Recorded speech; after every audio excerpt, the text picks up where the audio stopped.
Bonjour, on est ravi de vous recevoir pour ce séminaire du CRISE qui a pour titre, qui va porter sur la politisation de la santé en quartier populaire au Québec et en France dans les années 70, des pratiques protestataires en circulation. Et pour cela, on est très content, ravi de recevoir Audrey Mariette qui va faire cette présentation. Donc moi, je suis Sylvain Lefebvre, je suis le directeur du CRISE, je suis membre de l'axe politique et pratique sociale du CRISE qui organise ce séminaire. Je vous fais tout de suite, moi, le rôle un petit peu de maître d'hôtel. Alors, les bonnes manières zoomesques, hein, c'est un événement qui est enregistré. Donc, pour éviter les interférences, je vous invite à garder vos microphones fermés jusqu'à ce que vous preniez la parole. Si vous ne souhaitez pas apparaître à l'écran, merci de fermer vos caméras et de poser vos questions dans le fil de discussion. Donc, je disais que nous étions ravis de recevoir Audrey Mariette, qui est titulaire d'un doctorat en sociologie, maîtresse de conférences à l'Université Paris 8, membre du CRESPA, le Centre de recherche sociologique et politique de Paris. Elle est aussi membre affilié au CRIMIS, centre montréalais bien connu, centre de recherche sur les inégalités sociales, les discriminations et les pratiques alternatives de citoyenneté. Elle a donc un pied universitaire en France, mais aussi un petit peu au Québec. Et on va sentir aussi dans ses travaux comment elle se positionne par rapport à ces deux territoires-là dans ses enquêtes. Ces thématiques de recherche actuelles portent sur les politiques locales de santé en territoire populaire et les pratiques qu'on regroupe souvent sous le label de santé communautaire, qui reste marginal en France, un terme qu'on connaît davantage au Québec, et son recoupement ou sa différenciation par rapport à la santé publique depuis les années 70 en France et au Québec. Alors, le déroulé de ce séminaire, Audrey va nous gratifier d'une présentation d'une quarantaine de minutes qui s'appuie largement, pour ceux qui sont déjà fans ou qui vont le devenir, sur un article paru dans Actes de la recherche en sciences sociales.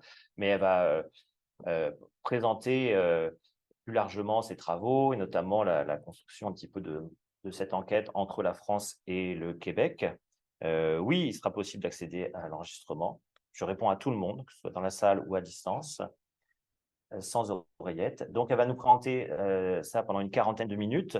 Pendant sa présentation, vous pouvez déjà inscrire vos questions dans le fil de discussion si vous en avez, mais c'est à l'issue de sa présentation qu'on aura une période vraiment de questions. Et à ce moment-là, soit vous levez votre main virtuelle ou votre main réelle, ceux qui sont sur place, ou ceux à distance que levez la main réelle et la main virtuelle, mais il faut que je vous vois.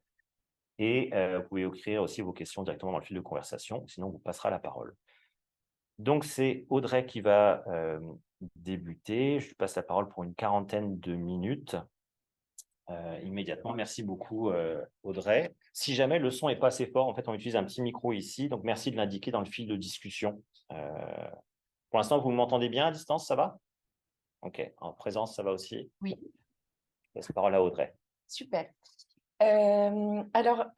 Oui, merci beaucoup aux membres de l'Axe politique et pratique sociale pour l'invitation, et puis à l'équipe du CRISE aussi, en particulier à Mélanie Claude et Florence Pouvreneau pour l'organisation et pour l'accueil.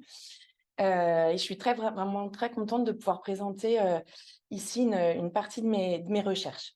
Alors, comme l'a dit Sylvain, je vais commencer par revenir sur la manière dont mes travaux sur les politiques locales et les pratiques de santé en territoire populaire ont évolué.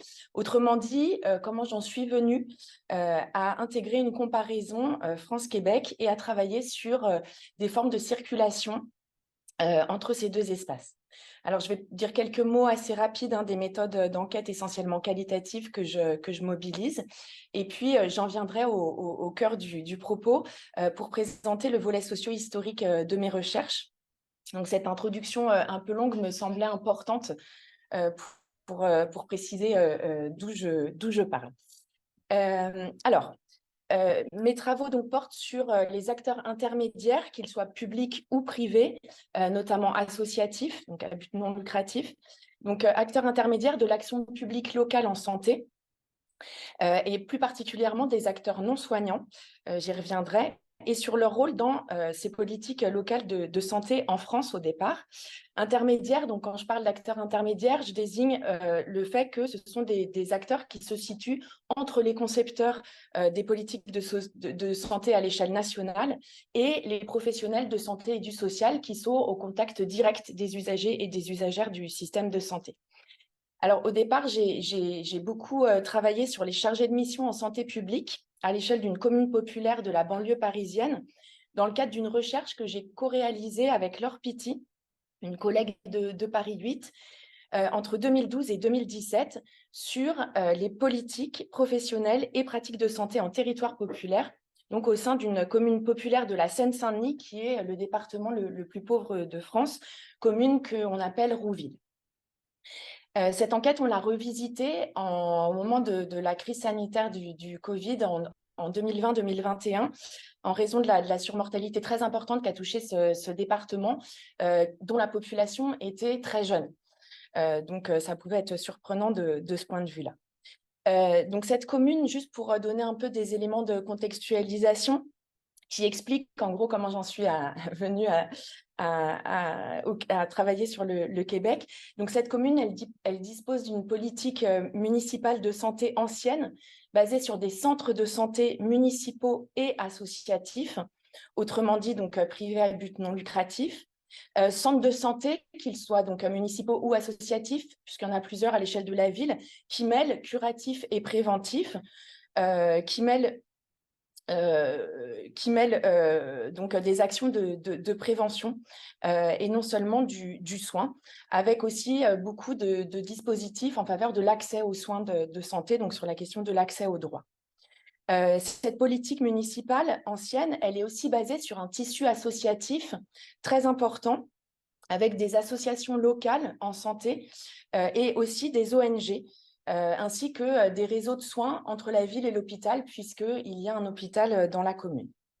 Donc, ce type de configuration locale qui associe donc des structures de soins pluriprofessionnelles avec des professionnels de santé et du social salariés et qui propose en gros des formes d'expérience qu'on peut qualifier d'alternatives en matière d'offres de soins, de prévention, de prise en charge sanitaire en lien avec le tissu associatif. Donc, ce type de configuration locale est assez marginal en France. Le modèle dominant étant curatif, centré sur l'hôpital et sur une médecine libérale en exercice isolé. Alors, je précise juste, parce que bon, c'est toujours compliqué de rentrer dans le détail d'un système de santé, mais je précise juste qu'il y a, à côté de cet exercice de la médecine libérale isolée, il y a aussi des maisons pluriprofessionnelles de santé qu'on distingue des centres de santé parce que les professionnels de santé, ils sont installés en libéral et non pas salariés de ces centres. D'une certaine manière, on peut faire un peu le parallèle avec les GMF au Québec. Alors, je reprends une autre précision sur le contexte français, c'est que les politiques de santé et les politiques sociales sont plus cloisonnées. Il y a 2 ministères différents, par exemple, par rapport au Québec. Et c'est un élément aussi important dans ce que je vais dire tout à l'heure sur la manière dont le modèle est aussi constitué, dont le Québec est aussi constitué en modèle du point de vue de la France. Alors, cette enquête, elle a croisé des observations de travail de différents groupes professionnels, Laure Pitti travaillant plus sur entrant par les médecins généralistes et plus largement les équipes de soins primaires, et moi entrant plus par donc les chargés de mission que je citais tout à l'heure, qui travaillent au sein de la municipalité, au sein du service public de santé publique, et qui travaillent aussi au sein du tissu associatif. Et d'ailleurs, il y a des formes de circulation, en gros, entre ces espaces qui sont pas cloisonnés en réalité. On a également réalisé une campagne d'entretien, soit seul, soit à deux avec Laure, des entretiens donc semi-directifs avec les différents types d'acteurs impliqués dans les politiques de santé. Et puis, au moment de la revisite de l'enquête, en 2020-2021, on a aussi mobilisé des statistiques descriptives. Alors, dans le cadre de cette enquête, on s'est focalisé plus particulièrement sur ce qu'on a appelé avec Laure une minorité active et engagée dans la politique de réduction des inégalités sociales de santé. qui est devenu un objectif affiché de l'action publique nationale en matière de santé en France, mais qui dispose de peu de moyens, enfin les communes ayant peu de moyens, et donc c'est souvent basé sur la volonté des municipalités de s'engager sur ces questions de réduction des inégalités sociales de santé. Cette minorité active, minoritaire au sens où ce n'est pas la majorité des chargés de mission et des professionnels, et notamment des professionnels de santé qui s'engagent dans cette lutte, on a repéré qu'elle avait pour point commun de défendre une médecine attentive à la question sociale et une approche globale de la santé basée sur la définition de la santé par l'OMS, définition qui est largement reprise par les chargés de mission, notamment en entretien. Alors, je ne sais pas si je peux t'admettre. Voilà. Un des résultats de cette enquête, c'est de montrer qu'au sein de cette commune longtemps communiste, ces chargés de mission participent justement à co-construire la politique locale de santé publique avec des médecins qui ont le même type de représentation et de conception de la lutte contre les inégalités sociales de santé, et qui bricolent des dispositifs qui s'adressent en particulier aux fractions les plus fragilisées des classes populaires, notamment immigrées et étrangères, qui sont très nombreuses à l'échelle de la commune de Rouville. Autre résultat de l'enquête, beaucoup, et on va arriver au Québec, beaucoup de ces chargés de mission, municipales comme associatives, ont mobilisé en entretien et dans d'autres cadres la catégorie de santé communautaire pour désigner donc des activités relatives aux questions de santé, à la fois préventives et curatives, impliquant et mobilisant les habitants et les habitantes de quartiers populaires de la ville. Alors cette catégorie, Sylvain l'a dit, mais cette catégorie, elle est peu mobilisée en France. Elle fonctionne plutôt comme une catégorie repoussoire parce qu'elle est associée en gros par les pouvoirs publics et plus largement à l'idée de communautarisme. Mais justement, les chargés de mission en santé publique, de ce point de vue-là, se distinguent et la reprennent pour la défendre. Et elles opposent, parce que ce sont majoritairement des femmes, elles opposent cette santé communautaire aux injonctions à ce qui est appelé en France, mais au Québec aussi, la participation des usagers et des usagères, imposée par les sommets de l'État en France, avec l'idée qu'il faut développer une démocratie en santé, une démocratie sanitaire. Et donc, elle tente de faire entrer les besoins venant du bas, venant des habitants et des habitantes des quartiers populaires, dans le cadre de leur mission labellisée de plus en plus en santé publique. Cette vision partagée et cet attrait pour la santé communautaire, on peut l'expliquer quand on regarde leur trajectoire, notamment leur formation. Beaucoup ont des formations en sciences humaines et sociales, mais aussi leur trajectoire d'engagement. Beaucoup ont des engagements soit anciens, soit encore actuels au moment de l'enquête féministe. Et également au regard de leur trajectoire professionnelle, puisque plusieurs ont des expériences à l'étranger dans ce qu'on appelle en France plutôt l'humanitaire, mais qu'elles vont plutôt redéfinir sous l'angle de la santé, de la solidarité internationale, mais aussi des expériences dans les associations de lutte contre le sida, deux espaces professionnels où la notion de santé communautaire est justement largement mobilisée. Dans le même temps, dans les entretiens et puis au cours des observations, on pouvait voir que l'ancrage dans les quartiers, qui était à la base de leur investissement professionnel, ancrage dans les quartiers nécessaires à une approche communautaire, est de plus en plus difficile dans ces années 2010, et ça demeure vrai jusqu'à aujourd'hui, en raison notamment de l'institutionnalisation de la santé publique en France. Institutionnalisation qui débute. Il y a des travaux notamment de Didier Fassin sur ces questions et qui se développent de plus en plus à partir des années 2000, qui leur apporte à la fois des ressources en termes de financement, mais qui tend aussi à segmenter de plus en plus leur action, segmentation en public cible, population cible, segmentation en termes de thématiques, santé précarité, santé alimentaire, etc.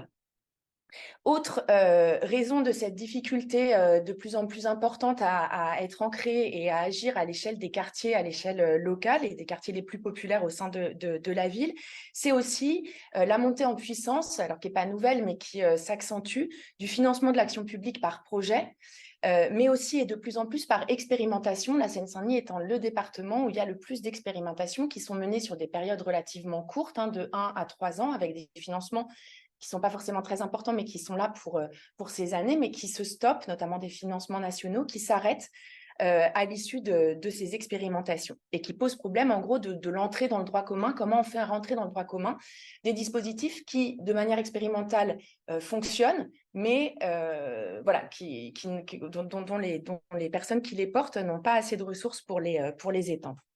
Alors, ces différents cette logique de fonctionnement de l'action publique par projet et par expérimentation, elle suppose un temps de plus en plus important de recherche de financement, à la fois dans le public et dans le privé.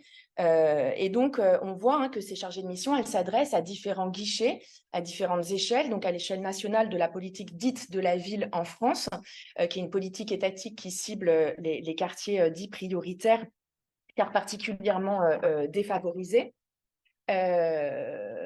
Dans l'idée hein, de faire du développement social local, des sollicitations aussi de financement à l'échelle régionale auprès des agences régionales de santé, les ARS, qui ont été créées en France dans le mouvement hein, de territorialisation de l'action publique, enfin en tout cas nommée comme telle, agence créée par la loi de 2009, mais aussi hein, des recherches de financement auprès des fondations qui jouent un rôle de plus en plus important. Et là aussi, il y a des comparaisons de fait possibles avec ce qui se passe au Québec. Donc, ces cadrages, ces logiques de financement, la logique aussi d'évaluation par objectif chiffré, souvent avec un indicateur unique, le nombre de participants aux actions, ce qui pose vraiment question quand on ne regarde pas notamment la catégorie sociale d'appartenance de ces participants à ces actions de lutte contre les inégalités sociales de santé. Tous ces éléments-là ont des effets sur les pratiques des professionnels de santé et de ces chargés de mission. Néanmoins, on observe qu'il y a des pratiques différenciées selon les configurations locales et aussi selon ce que je disais tout à l'heure, hein, les trajectoires professionnelles de formation des agents qui les portent. Avec Laure, on propose du coup de parler d'un continuum de pratiques situé entre deux pôles en matière de santé publique. Un pôle majoritaire du gouvernement individualisé des conduites, pôle de l'encadrement des classes populaires. Hein. Donc, ces agents se retrouvent en position de relais des injonctions nationales en matière de gouvernement des populations, qui rendent de plus en plus responsables, en gros, les individus de leur état de santé et qui instrumentalisent dans cette logique-là hein, la notion de participation. Les individus, en gros, doivent se prendre en charge eux-mêmes et résoudre leurs problèmes. Je le fais vite hein, et de manière un peu schématique. Mais de fait, c'est aussi ça qui est intéressant dans l'idée de penser les choses en termes de continuum plutôt que d'opposition et voilà, entre deux formes de pratiques. Et un autre pôle, bien plus marginal et contestataire, qu'on peut qualifier de pôle de la critique sociale et de la lutte contre les inégalités sociales de santé qui s'en donnent les moyens d'une certaine manière, lutte qui passe par la mobilisation collective des habitants et des habitantes. Alors, cette recherche, elle m'a conduite à initier à partir de 2018 une enquête comparative au Québec sur les pratiques regroupées sous la catégorie de santé communautaire et leur recoupement ou leur différenciation avec la santé publique. En effet, à Rouville, lors de l'enquête, plusieurs enquêtés, soignants ou non soignants, ont cité, dans le cadre des entretiens notamment, mais pas seulement, hein, aussi dans des documents, puisqu'on a travaillé aussi sur des sources documentaires, citent donc les CLSC québécois comme modèle d'inspiration pour leurs pratiques et modèle en matière de pratiques de santé communautaire. J'apprends au cours de l'enquête que d'ailleurs des voyages ont été organisés à Montréal, notamment au milieu des années 90, à l'initiative du directeur de la santé de la mairie de Rouville, qui a emmené l'élu à la santé et puis d'autres membres du service. Donc c'est pour en donner un exemple, mais voilà, voyage de visite dans les CLSC québécois d'une semaine. De fait, au Québec, la catégorie de santé communautaire, elle est bien plus courante qu'en France, Sylvain le rappelait aussi. Et ce qui est constitué en modèle depuis la France, dans ce qui est constitué en modèle depuis la France, il y a un intérêt très fort pour les organisateurs et les organisatrices communautaires. Et en fait, ce groupe professionnel n'a effectivement pas d'équivalent en France. Et cette idée d'avoir un groupe en charge de la mobilisation des citoyens et des citoyennes, alors on parle plus d'habitants et d'habitantes en France et de citoyens et de citoyennes au Québec, mais donc de mobiliser les habitants à l'échelle locale, d'identifier leurs besoins en vue de proposer et de coordonner des actions en travaillant à l'interface entre la population des quartiers, les associations locales ou organismes communautaires et les pouvoirs publics, attire beaucoup l'intérêt des chargés de mission notamment et d'autres et de professionnels aussi de santé et des travailleurs et des travailleuses sociaux. Et tout particulièrement le fait qu'une partie de ce groupe professionnel soit salariée au sein du réseau public de la santé et des services sociaux au Québec, donc au sein des anciens CLSC, qui se sont implantés donc, au cours des années 70 et des années 80, intéresse tout particulièrement là aussi du point de vue de la France. Sachant que ces CLSC, ils font vraiment écho à ce que je disais tout à l'heure, aux centres de santé qui salarient leurs professionnels, centres de santé, qu'ils soient municipaux ou qu'ils soient associatifs, mais qui n'ont pas justement d'organisateurs et d'organisatrices communautaires. Néanmoins, un des résultats de l'enquête, et puis j'ai vu que Annabelle Bertillaume était connectée, et donc c'est aussi des échanges, et puis avec d'autres membres présents, Jean-Baptiste Leclerc, c'est aussi donc voilà des éléments qui ressortent de travaux évidemment réalisés au Québec. On observe des proximités assez intéressante entre le travail des organisateurs et des organisatrices communautaires en CLSC et celui des chargés de mission en santé publique dans le secteur municipal ou associatif. Et de fait, l'institutionnalisation de la santé publique au Québec, elle tend aussi à réduire les marges de manœuvre en matière de santé communautaire, comme en témoignent les organisateurs et les organisatrices qui travaillent en CLSC. Et dans le même temps, on observe en France comme au Québec des formes de résistance de la part d'une partie de ces agents face à ces évolutions et à la normalisation des pratiques au fur et à mesure des années. Et là, je renvoie aussi au travail de Jean-Baptiste sur ces formes de résistance possibles au sein des CLSC. De fait, ces formes de critique et cette défense d'une approche communautaire en santé, elles ne sont pas nouvelles, et c'est l'intégration d'une perspective socio-historique qui m'a permis et qui nous a permis aussi avec Laure d'analyser le rôle des mouvements contestataires dans le développement de pratiques de santé impliquant les habitants et les habitantes des quartiers populaires dans les années 70 au Québec, et de faire des parallèles avec ce que Laure, historienne de formation, observait en France à la même période dans son travail sur les métamorphoses de la médecine sociale. Donc, j'en arrive au cœur du sujet. Je vous avais annoncé que c'était un détour un peu long.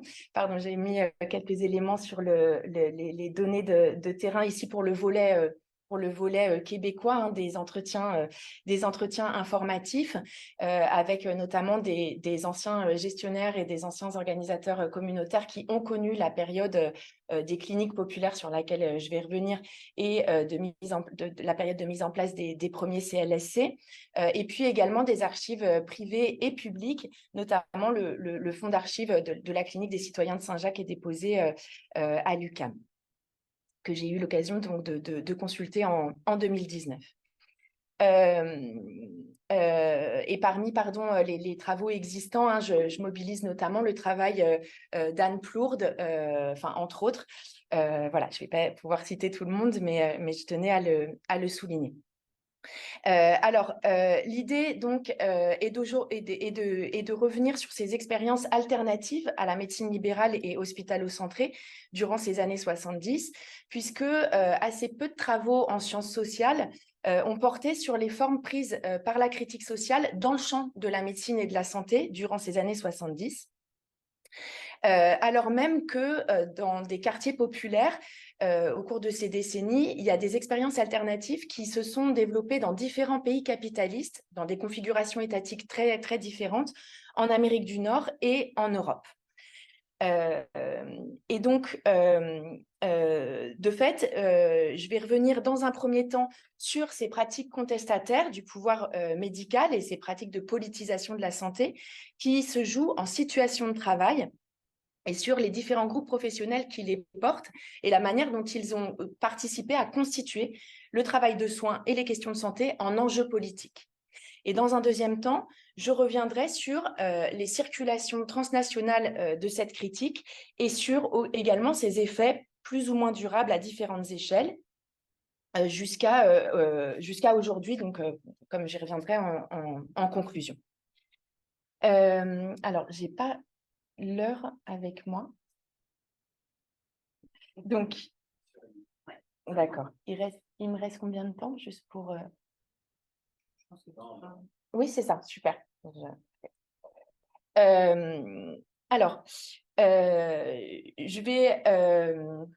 j'ai juste, Sylvain l'a dit aussi, mais j'ai mis les références donc, de deux articles coécrits avec Laure, hein, donc l'article d'acte de la recherche en sciences sociales et puis l'article pour la revue du CRIMIS qui est paru en 2022, sur lesquels donc, je m'appuie ici.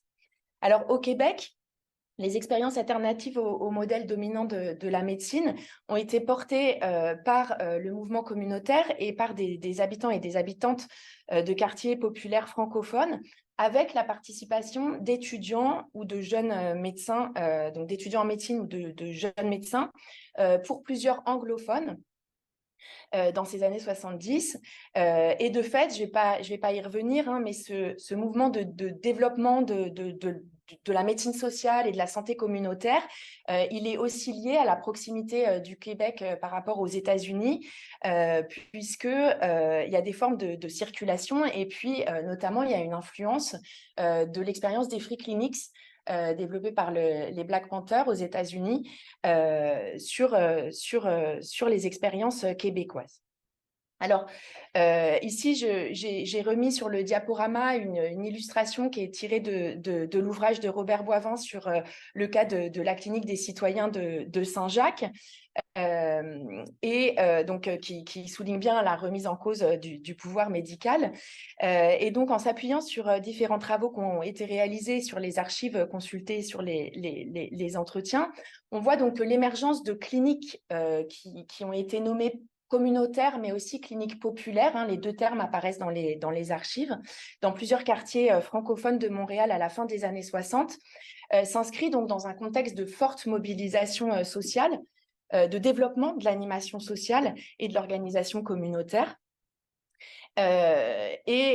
Plus exactement, dans les années 60, pendant la Révolution tranquille, on a le développement, donc la mise en place de comités de citoyens dans une logique de participation à l'action publique, dans des années qui sont aussi celles de la mise en place des politiques sociales et de santé au Québec, hein, autrement dit de la mise en place de l'État social.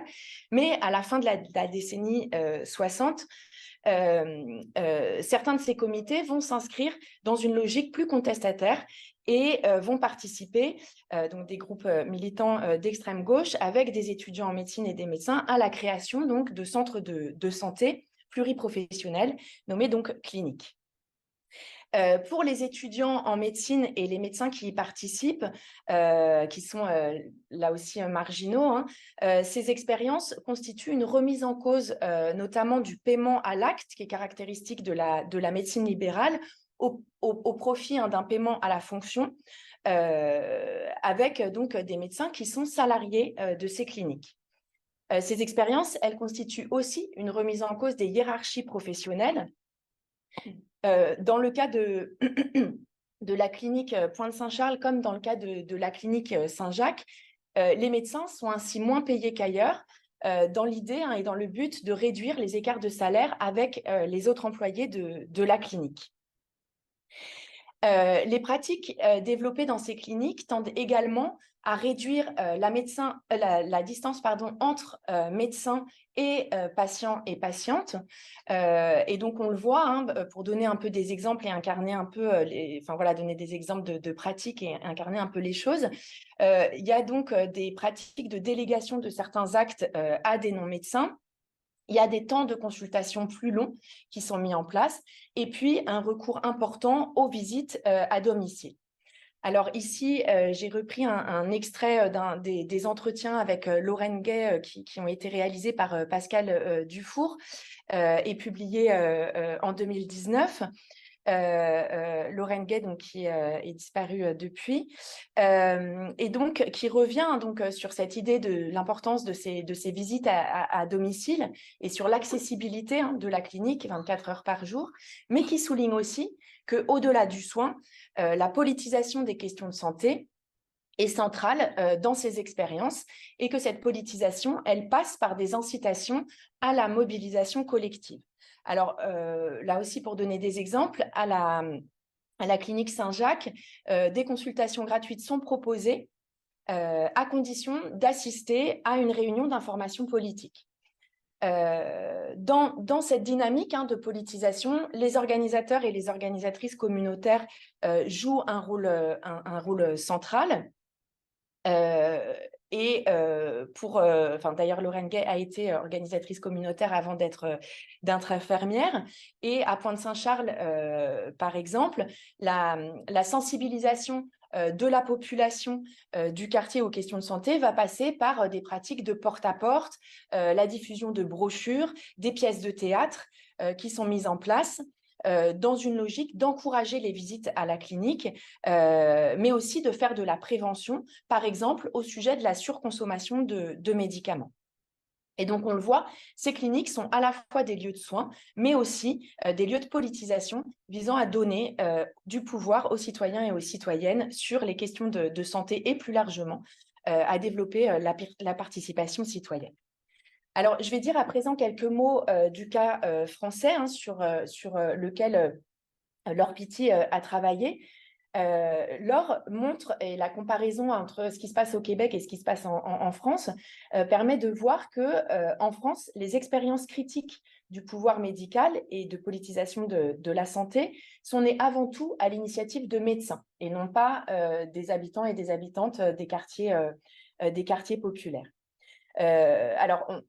Laure montre qu'il y a une dynamique de politisation de la médecine qui débute en France dès les années 50, notamment par les étudiants en médecine militants au sein de la jeunesse étudiante chrétienne. Je ne l'ai pas souligné pour le Québec, mais il y a aussi une influence forte des mouvements militants catholiques. Et donc, ces médecins militants au sein de la GEC vont dénoncer la domination coloniale et la torture par l'armée française pendant la guerre d'Algérie. Donc, on a un mouvement qui débute dès ces années 50 et 60, mais qui va s'accentuer très fortement au moment des événements de mai-juin 68. Et donc ici, on a une fraction marginale et radicale de médecins militants d'extrême gauche qui va se mobiliser, entre autres, et pour donner un exemple, contre l'ordre des médecins et pour la suppression de l'ordre des médecins. Donc mobilisation qui a lieu en 1975 et qui est portée notamment par le groupe Information Santé, le GIS, groupe qui avait été fondé 4 ans plus tôt dans le sillage de la critique foucauldienne du pouvoir du pouvoir du savoir. Mais si ces expériences, elles sont majoritairement portées en France par les médecins, les pratiques qui sont développées dans les différents types de structures qui sont mises en place, je vais y revenir rapidement, elles font fortement écho à ce qui se passe dans les cliniques communautaires québécoises. Et on est frappé, d'ailleurs, quand on regarde les archives, par les termes utilisés, les mots, les slogans qui vraiment se répondent autour des questions de politisation de la santé. Et notamment, hein, le premier point commun très fort, c'est que ces expériences, elles s'ancrent dans des quartiers populaires et elles proposent une conception large de la santé qui ne se réduit pas juste à l'absence de maladie et qui inclut une part importante de pratiques en matière de prévention et de mobilisation des habitants les plus éloignés du soin, mais aussi les moins politisés. Alors, en France, très rapidement, il y a 2 types de structures de soins qui vont se mettre en place grâce à ces groupes de médecins militants. Il y a des cabinets de groupe en libéral, mais qui néanmoins remettent en cause, comme au Québec, la rémunération à l'acte avec la mise en place d'une répartition des honoraires en fonction du temps de travail. Simplement, bon, ces expériences, elles vont s'arrêter assez rapidement hein, dans les années 80, mais en tout cas, on a donc ces pratiques-là dans les cabinets de groupe en libéral. Et puis, on a également la création de centres de santé associatifs ou d'autres types de centres de santé qui vont salarier donc des équipes de médecins, des infirmières, des secrétaires médicales, des travailleuses sociales. Et donc, c'est notamment l'idée d'unité sanitaire de base à vocation médico-sociale qui va être portée par le syndicat de la médecine générale qui est créé en 75 et qui est une émanation du GIS, du groupe Information Santé que je citais à l'instant. Et donc, on voit que la médecine dite urbaine qui s'inscrivait dans la lignée de l'hygiénisme, instituée comme un instrument de contrôle social et d'encadrement des pratiques des classes populaires, face à cette médecine urbaine, ces expériences vont se constituer en alternative, en remettant en cause, comme au Québec, les hiérarchies instituées entre les médecins et les autres groupes professionnels, d'une part, et entre les médecins et les patients et les patientes, d'autre part. Alors, ça se voit, je vais en prendre juste 2 exemples, mais ça se voit notamment par la mise en place l'organisation spatiale des cabinets, avec la mise en place de consultations avec 2 chaises qui sont du même côté plutôt que le traditionnel face-à-face médecin-patient-patiente. Et puis, on a également une place très importante qui est accordée aux actions de prévention, avec là aussi un allongement des durées de consultation et une attention très grande portée au lieu de vie et aux caractéristiques sociales des patients et des patientes. Alors, je conclus ce premier point pour en arriver au deuxième et dernier, juste en disant qu'il ne s'agit pas non plus d'avoir une vision idéalisée de ces expériences.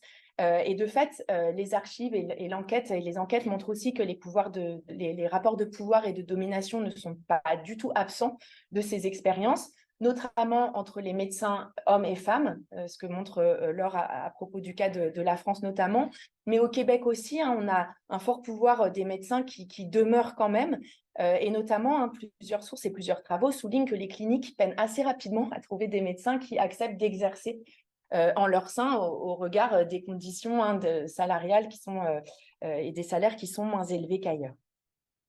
Dans le même temps, et c'est un élément qui ressort aussi de la comparaison, on voit qu'il y a un rôle des mouvements féministes beaucoup plus fort dans ces cliniques au Québec par rapport à la France, où voilà, la place des usagers et des usagères, même si les médecins essayent de les impliquer, est quand même moins importante. Alors, j'en arrive à mon deuxième point sur les circulations et l'euphémisation de la critique, donc à partir du tournant des années 80, donc dans la deuxième moitié des années 70 et début des années 80. Comment peut-on expliquer ces analogies qu'on observe entre la France et le Québec? En fait, on peut les expliquer évidemment par le contexte international de diffusion des idées anti-impérialistes et anticapitalistes qui se développent dès le début des années 60 en Amérique du Sud et en Afrique, contexte qui a influencé les militants et les militantes d'Amérique du Nord et d'Europe qui étaient investis dans le mouvement tiers-mondiste. Mais ces analogies, elles s'expliquent aussi par des échanges directs entre les groupes militants les plus radicaux, notamment entre les médecins du GIS et les organisateurs et les organisatrices communautaires, notamment de la clinique Pointe-Saint-Charles, dont Laure a trouvé la trace dans les archives du GIS notamment. Ces organisateurs et organisatrices communautaires de la clinique réalisent ainsi un voyage, je vais donner juste un exemple, de 3 semaines en mai 76, pour, je cite, « étudier les relations existantes entre les luttes féminines et les luttes ouvrières en France et analyser la participation effective des femmes du milieu populaire à ces mouvements ». Et c'est dans ce cadre-là qu'ils rencontrent le GIS. Mais on a aussi des voyages en sens inverse, et notamment j'ai trouvé la trace, grâce à un chercheur français installé au Québec, d'un voyage d'assistants et d'assistantes sociales nantais et nantaises qui sont venus 3 semaines en mai 77 au Québec visiter la clinique Pointe-Saint-Charles et 3 CLSC alors en cours de développement. Et c'est donc les 2 photos qui sont ici sur le diaporama, hein, du rapport du compte-rendu de ce voyage. Alors, ces circulations, on en a trouvé des traces, ces circulations par le biais de voyages d'acteurs, de personnes, donc qui expliquent aussi des circulations de pratiques et de catégories. Elles restent minoritaires et limitées. Elles reflètent là aussi des rapports de pouvoir et de domination entre Français, Françaises et Québécois, Québécoises, entre les femmes et les hommes, puisque ce sont plus des femmes qui vont effectuer ces voyages, ce sont plus des organisateurs, organisatrices communautaires et travailleurs, travailleuses sociales pour la France, ou des étudiants en médecine, mais pas des médecins qui circulent dans ce cadre. Et dans le même temps, ces circulations, elles reçoivent des soutiens institutionnels, puisque les 2 voyages que je viens de citer ont obtenu le soutien de l'Office franco-québécois de la jeunesse qui avait été créé en 1968. Par ailleurs, cette critique du pouvoir médical et cette politisation de la santé, elle a aussi des effets au-delà du cadre militant et des échanges entre les groupes militants dans le cadre et les groupes professionnels engagés, très, très fortement engagés, dans le plan institutionnel à l'échelle nationale, puisque on trouve la mise en place d'une mission d'enquête du ministère de la Santé français qui part visiter les CLSC québécois en 1975 également, dans la perspective de repenser l'organisation des soins. Autre échelle, l'échelle internationale, au sein de l'Organisation mondiale de la santé, on voit aussi des traces des circulations de cette critique sociale, avec la première conférence internationale sur les soins de santé primaire à Alma-Ata en 1978.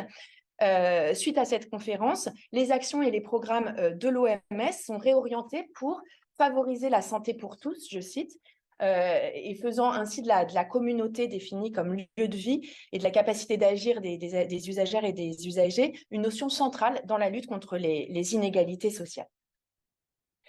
Alors, j'en viens au deuxième et dernier sous-point de cette deuxième grande partie. À partir donc des années 80, dans cette période, fin des années 70 et années 80, on va voir une forme d'euphémisation de cette critique sociale, un processus d'incorporation de cette critique par les institutions nationales et internationales en charge de la santé, sous une forme euphémisée, certes, mais néanmoins, on voit donc que cette critique a laissé des traces.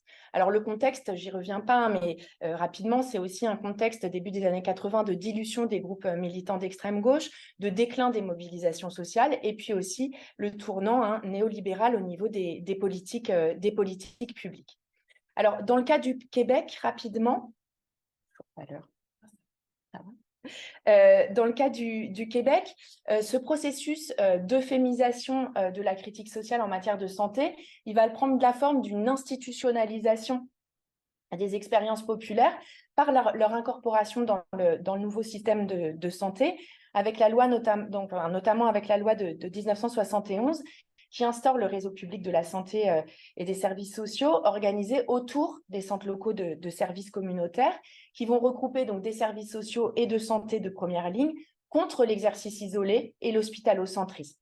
Là, je renvoie au travail notamment d'Anne Plourde et d'autres. Dans ce cadre-là, les médecins vont d'abord être salariés des CLSC, mais très rapidement, ils vont être contraints de rejoindre le syndicat des médecins omnipraticiens. Pardon, j'ai beaucoup utilisé le terme de médecin généraliste, mais donc on dit plutôt omnipraticien au Québec, notamment sous la pression de la Fédération des médecins omnipraticiens du Québec. Autre élément donc, de ce processus d'euphémisation de la critique sociale sous la forme de l'institutionnalisation au Québec, concerne donc la profession d'organisateur et d'organisatrice communautaire, puisqu'elle est intégrée au CLSC et que cette intégration va contribuer à institutionnaliser les pratiques de l'organisation communautaire au sein du réseau public.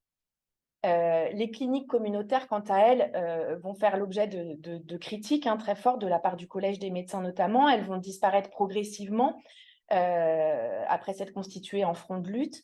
Et une seule perdure et demeure jusqu'à aujourd'hui, donc qui est très, très citée en France et voilà, qui est très mise en avant aussi par les Français qui viennent au Québec et qui s'intéressent aux pratiques québécoises, donc la clinique Pointe-Saint-Charles.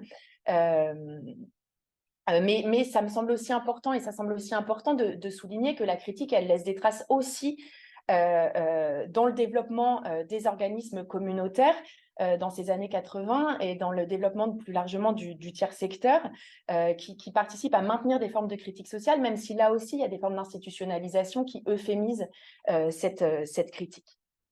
De manière, toujours pour revenir sur les jeux d'échelle, au cours de ces années 80, c'est aussi le moment où l'organisation communautaire va devenir une référence et un modèle à l'échelle internationale avec la Charte d'Ottawa de 1986 qui met l'accent sur cette action communautaire suite à la première conférence internationale de promotion de la santé. Et c'est à cette période aussi que la notion de déterminants sociaux de la santé va s'imposer au sein de l'OMS. Alors, c'est une notion, je vais le dire très vite, mais qui est de plus en plus et progressivement plus associée à une dimension individuelle que collective. Donc, les approches en termes de santé publique sont centrées de plus en plus sur le parcours du patient ou de la patiente au singulier, plus qu'au pluriel. Avec des catégories et des populations cibles les plus vulnérables, les plus précaires, etc., qui sont des catégories d'action publique et qui prennent le pas progressivement sur les termes de santé communautaire à l'échelle des quartiers dans différents contextes. Néanmoins, cette notion de déterminants sociaux de la santé, elle participe à une définition de la santé publique qui est moins hygiéniste, car attentive et plus attentive au rôle de l'environnement social sur la santé des individus. Et cette définition de l'OMS, elle va notamment, si elle n'est pas reprise à l'échelle nationale dans le cas de la France, elle va notamment se diffuser très fortement à l'échelle locale et être prise par les acteurs locaux pour porter justement des pratiques alternatives sur les questions de santé. Là, je renvoie aussi aux travaux de Carole Clavier sur cette question. Alors, en France, justement, très rapidement, le mouvement de critique sociale en santé, très fort dans la première moitié de la décennie 70, va être euphémisé progressivement dans les années 80 par sa marginalisation, au début des années 80 par sa marginalisation. Alors, juste trois éléments. Le SMG, syndicat de la médecine générale que je citais tout à l'heure, n'obtient pas la représentativité syndicale en 1983. Il est donc absent des négociations paritaires sur les orientations des politiques de santé. Contrairement aux promesses de campagne de François Mitterrand, l'ordre des médecins n'est pas supprimé. C'était une demande portée depuis 1975, notamment par le SMG. Le gouvernement socialiste de Fabius ne généralise pas le modèle des unités sanitaires de base qui était là aussi défendu par le SMG. Et donc, les expériences minoritaires et rares d'unités sanitaires de base vont prendre fin en 1986. Cependant, et c'est ce que j'évoquais, des professionnels de santé et des acteurs des politiques locales au sein de plusieurs villes et au sein de quartiers populaires vont s'appuyer sur cette conception communautaire de la santé sans reprendre tout de suite le nom. On voit des traces du terme santé communautaire qui apparaissent dans les archives à l'échelle de la commune de Rouville, plutôt vers la fin des années 80 et plus fortement à partir des années 90. Mais donc une conception large, globale, sociale de la médecine et de la santé qui vont être portées donc à l'échelle locale et qui sont de ce fait moins visibles. Mais donc qui montrent aussi que la critique a essaimé. Et donc ici, on voit des médecins généralistes, soit installés en libéral, soit en centre de santé, qui continuent à porter des pratiques alternatives à l'image des deux chaises côte à côte pour les consultations. Et puis c'est aussi, en France, la période de fort développement des associations et des ONG telles que Médecins du Monde, qui ouvre son premier CASO, qui est un centre d'accueil pour les exclus du soin, à Paris en 1986. De manière, donc pour conclure, de manière générale, on voit que cette période des années 80, elle voit se développer des formes de critique moins frontales qui vont être portés davantage par des organisations communautaires au Québec et des associations et des ONG en France que par des groupes militants d'extrême gauche, autour d'individus aussi politisés, sensibilisés à une conception sociale de la médecine et communautaire de la santé. Mais par ailleurs, hein, ces traces qu'on trouve dans les pratiques individuelles et à l'échelle locale, ces traces de la critique,